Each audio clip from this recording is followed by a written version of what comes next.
expliqué dans une lettre aux Français après 7 années de présidence qu'il a entendu le message sur l'insécurité, sur l'impunité, sur les vies rendues impossibles par les délinquants, par les récidivistes, par la violence de certains mineurs dans les villes et les villages, est évidemment inaudible.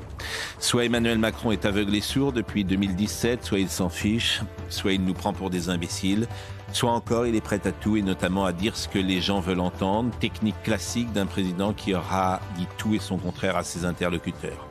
À l'heure où ses amis tournent la page de la Macronie, par opportunisme ou par déception, je ne peux qu'éprouver un immense gâchis pour une présidence qui aurait pu être si différente.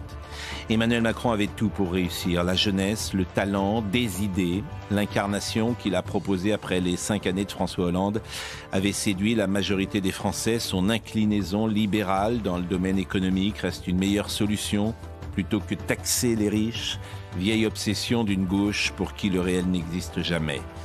Hélas, Emmanuel Macron a péché par orgueil. La dissolution illustre l'orgueil du joueur, celui qui au casino pense qu'il peut se refaire.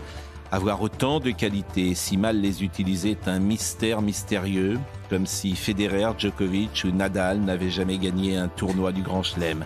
Hélas encore, il faut se rendre à l'évidence. Emmanuel Macron n'était sans doute pas fait pour être président de la République.